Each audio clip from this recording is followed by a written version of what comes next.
નમસ્કાર દોસ્તો, Muralidhar farming YouTube ચેનલમાં તમારું સ્વાગત છે।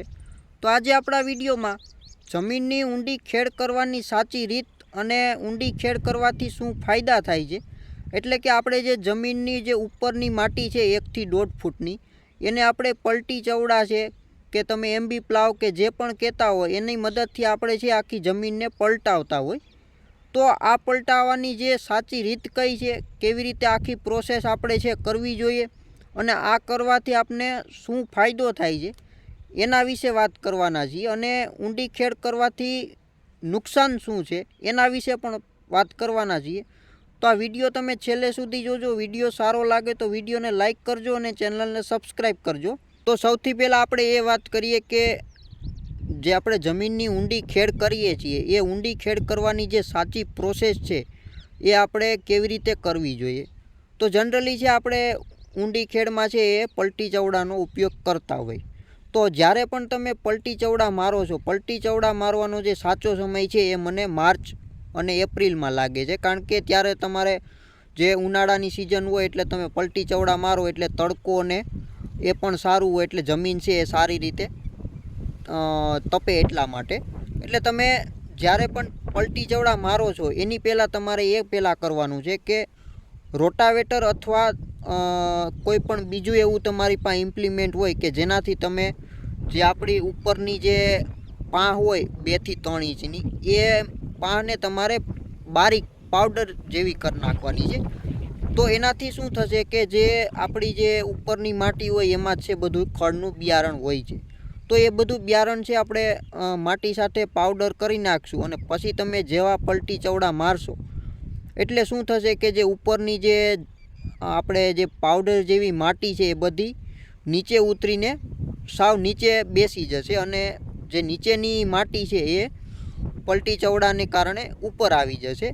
તો આ એક મોટો આપને ફાયદો થશે। પછી બીજું એમ ઘણા ખેડૂતો શું કરે કે પલટી ચવડા મારવા હોય એટલે જમીનને પહેલાં પલાળતા હોય ને એને ભેજ આપતા હોય, એટલે ચવડા જે આપણે હાંકીએ છીએ એમાં આપણે હાંકવામાં ફાયદો થાય। પણ જેટલા તમારા જમીન છે સુકાઈ ગયેલી હશે અને પલટી ચવડા મારતી વખતે જેટલા મોટા ઢેફા નીકળશે એટલો જ તમને એમાં વધારે ફાયદો થશે। એનું કારણ છે કે જેમ ઢેફા નીકળશે એમ જે ઉપરની માટી છે એ વધારે નીચે ઉતરશે।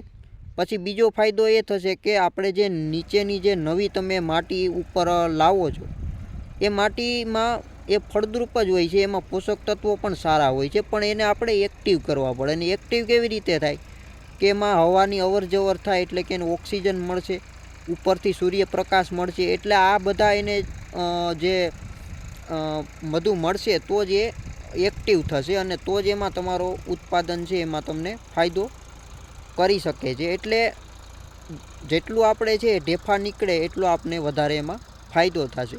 એટલે આ તમારે આવી રીતે પલટી ચવડા મારતી વખતે ધ્યાન રાખવાનું છે। પછી તમે એકવાર પલટી ચવડા મારી દેશો પછી તમારે એને 1 થી 1.5 મહિનો છે એ તમારે એને મૂકી દેવાનું છે, જેથી સૂર્યપ્રકાશને જે હવાની અવર જવર છે ઓક્સિજન સારો મળે અને જમીન છે થોડીક તપી જાય। પછી ઘણા ખેડૂતો શું કરે છે કે એમાં ડાયરેક્ટ છે રોટાવેટર મારી દે છે કે જેથી ઉપરની જે માટી છે તમારે એકદમ સમતલ થઈ જાય અને તમારે ડાયરેક્ટ વાવેતર કરવું હોય તો થઈ જાય।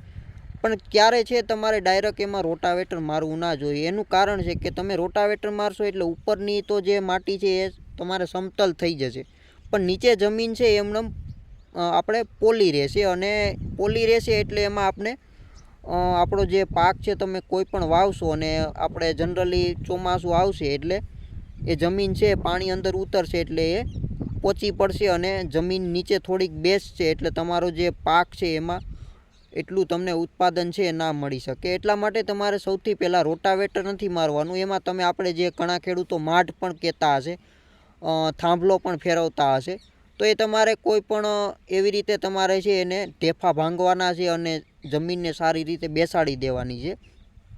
અને આ કરીને પછી જો તમે રોટાવેટર મારશો તો જમીન છે જેટલી બેસવાની હશે એટલે બેસી જશે અને ઉપર તમે માટી સમતલ કરી નાખશો જે તમારી ઉપરની પાં છે તો તમારે વાવેતર કરવામાં પણ સરળ બની જશે। તો આ રીતની કે તમારે એમાં પલટી ચવડા મારીને પ્રોસેસ છે એ કરવી જોઈએ।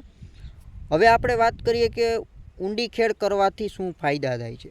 તો જે સૌથી ઊંડી ખેડ કરવાનો જે મોટો ફાયદો છે એ છે આપણે ખડનો ફાયદો. એટલે કે મેં તમને કીધું એમ કે ઉપરની માટી છે નીચે વહી જાય, એટલે જે બિયારણ છે એ 1-1.5 ફૂટ નીચે અંદર ઉતરી જશે. પછી એ બિયારણ છે એ બધું ફેલ થઈ જાય છે, કાંઈ ઉગવાનું નથી. પછી બીજો ફાયદો એ થશે કે આપણે જે મોટા એવા જે ઘાસ છે, જેમ કે છૈયા છે, ધ્રોકડ છે, કે એવા બીજા ઘણા એવા ઘાસ છે કે જે આપણે દવાથી કે આપણે જે નોર્મલ ખેતી કરતા હોય તો પણ આપણે દર વર્ષે છે એની જગ્યાએ છે એ ઉગતા હોય ને એક પ્રકારે ઇન્ફેક્શનની જેમ ફેલાતા હોય. તો આ તમે પલટી ચવડા મારશો તો એની જે ગાંઠું છે કે એના મૂળિયા છે એ સુકાઈ જશે અને તમને એમાં થોડોક ફાયદો થઈ શકે છે. હું એમ નથી કહેતો કે તમને એમાં 100% ફાયદો થઈ શકે છે, પણ 50 થી 60% જેવો ફાયદો એમાં પણ તમને થઈ જશે. પછી એક બીજો ફાયદો એ થશે કે જે આપણે ઘણા એવા રોગ છે, જેમ કે મૂંડા છે કે ઊધી છે, કે આ જે આપણે મગફળી જેવા પાકમાં અત્યારે મૂંડાના કારણે બહુ મગફળીમાં નુકસાન થતું હોય, તો આનું જે જીવનચક્ર છે એ પણ તૂટી જશે. અને ઉનાળામાં છે એના જે કોસેટા હોય કે એના જે ઈંડા કે તમે જે કહેતા હોય એ બધું બહાર નીકળી જશે, તો એ બધું નાશ થઈ જાય. તો આ એક ફાયદો થશે. પછી તમારે બીજા ઘણા એવા રોગ કીટકો છે એનો પણ તમને ઘણો ફાયદો થશે, એટલે તમારે એ દવાનો જે છંટકાવ છે એ ઓછો થઈ જશે. પછી આપણે ઉપરની જે માટી હતી એમાં આપણે રાસાયણિક ખાતરનો આપણે ઉપયોગ કરેલો હોય, જે આપણે બધા ખાતર નાખીએ છીએ, અથવા તમે જે ખડની દવા છાંટેલી હોય, તો એના કારણે જે ઉપરની માટી હોય એનું pH છે એ થોડુંક અનબેલેન્સ થઈ ગયું હોય, તો એ તમારી જમીન બદલી જશે, તો નવી માટી આવી જશે.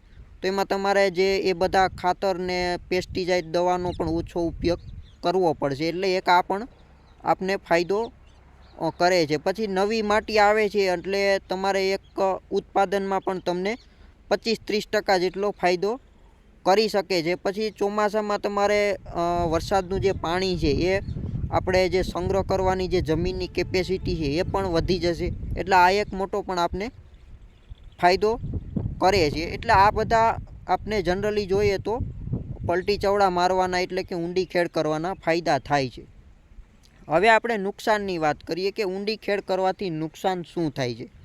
પણ જ્યારે પણ તમારે ઊંડી ખેડ કરો છો અને પછી જનરલી આપણે ઉનાળા દરમિયાન છે ઊંડી ખેડ કરતા હોય, તો ઘણી જમીન એવી હોય છે કે એકવાર ઊંડી ખેડ એટલે એમાં પલટી ચવડા માર્યા પછી એ જમીન છે આપણે ધડે આવતી નથી. એટલે ધડે એટલે કે જે ઉપરની 3-4 માટી છે આપણે ખેતી કરતા હોય, પણ નીચે એક આપણે જમીન છે એકદમ જામેલી હોય છે, એ ધડો આપણે કહેતા હોય. એ ધડો જ્યાં સુધી તમારો જમીનમાં નહીં હોય ત્યાં સુધી તમારો કોઈ પણ છે મોલ એટલો આપણે જેમ કહેતા હોય કે વરખતો નથી એમ વરખશે નહીં, અને એનો જે મૂળ છે એ એટલા મજબૂત નહીં બને. એટલે આ એક નુકસાન થાય છે.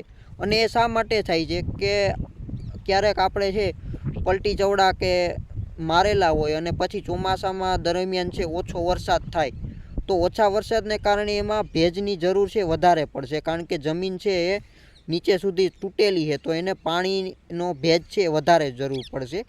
તો એ ભેજ એને નહીં મળે તો તમે કોઈ પણ પાક વાવેલો હશે એમાં જે રોગ છે એ પણ વધારે આવશે, અને મૂળના રોગ છે એ પણ તમને વધારે જોવા મળશે, અને જેટલો વિકાસ થવો જોઈએ એ વિકાસ એમાં નથી થતો. એટલે આ ક્યારે થાય કે જ્યારે તમારે એમાં પાણીની તમારે અછત જોવા મળતી હોય, ત્યારે જ આ એક નુકસાન આપને જોવા મળે છે. બાકી લગભગ બીજું મને આમાં કોઈ ઊંડી ખેડ કરવાનું નુકસાન છે દેખાતું નથી. તો આવી રીતે છે તમે ઊંડી ખેડ કરવાની પ્રોસેસ રાખો અને આ રીતે કરો તો તમને આ ફાયદા મળે છે. અને ઊંડી ખેડ છે આપણી જમીનમાં 3 થી 4 વર્ષે છે એકવાર કરવી જોઈએ, તો આપને છે થોડોક ઉત્પાદનમાં પણ ફાયદો થાય, અને આપણે જે આ દવાના જે ખર્ચા છે એ પણ એમાં પણ આપણે ઘણો રાહત મળી શકે છે. તો આ વિડીયો તમને સારો લાગે તો વિડીયોને લાઇક કરજો અને ચેનલને સબસ્ક્રાઈબ કરજો. તો મળશું નવા વિડીયો સાથે, ત્યાં સુધી રજા આપો. ધન્યવાદ.